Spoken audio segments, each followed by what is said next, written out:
જોસ્સાબુચ એટલે અમારા નાની. અમે બધા જ ગ્રાન્ડ ચિલ્ડ્રન એમને જોસ્સાબેન તરીકે બોલાવતા.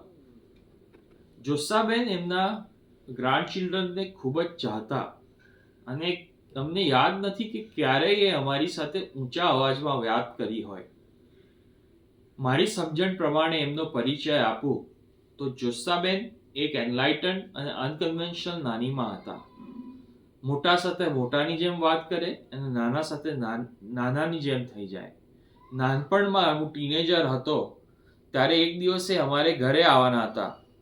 ત્યારે આવ્યા ત્યારે મેં કીધું, હું તો ખુશ થઈ ગયો હતો કે આપણે જોસ્સાબેનને પિઝા ખવડાવશું આજે. ત્યારે મમ્મીએ કીધું કે એમને પૂછી જો એમને ભાવશે કે નહીં. મેં એમને પૂછ્યું, જોસ્સાબેન અમે તમારા માટે પિઝા લાવીએ?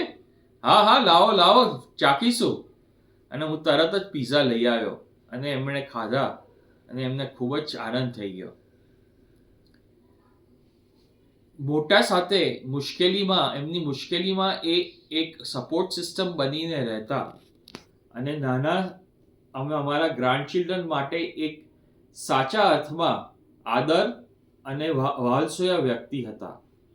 મારું એમનું જોડાણ ગાંધીનગરમાં મારા જન્મ સાથે શરૂ થયું. એમના જમાના પ્રમાણે એ એક એડવાન્સ વ્યક્તિ હતા, એડવાન્સ વિચારવાળા વ્યક્તિ હતા. હોય જ ને, કારણ કે હું એમને ગ્રેજ્યુએટ ગ્રાન્ડમાં કહેતો. કેમ? તો કે જે જમાનામાં સ્ત્રીઓ 4થા કે 5મા ધોરણ સુધી જ ભણતી, એ જમાનામાં એમણે એસએનડીટી યુનિવર્સિટી મુંબઈમાંથી BA પૂરું કર્યું.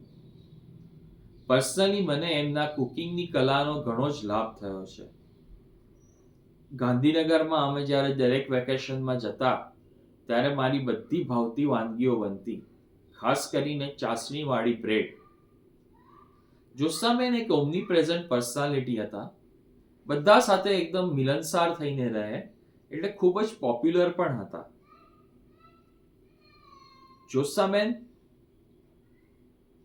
એક ઓલરાઉન્ડર તરીકે ઓળખાય, કારણ કે હું તમને કહું, સાહિત્યની ઊંડી સમજ તો હતી જ, ઉપરાંત હોમમેકર તરીકે એમણે એમના બધા જ બાળકોને એવી તાલીમ આપી કે સમાજમાં એક ઉમદા વ્યક્તિ તરીકે ઓળખાય અને મોટા થઈને એમના પગ પર ઊભા રહી શકે.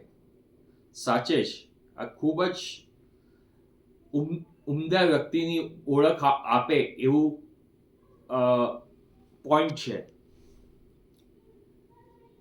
એમણે એમની કુકિંગ કલાની 2 પુસ્તક બહાર પાડી અને એ ખૂબ જ વખણાય.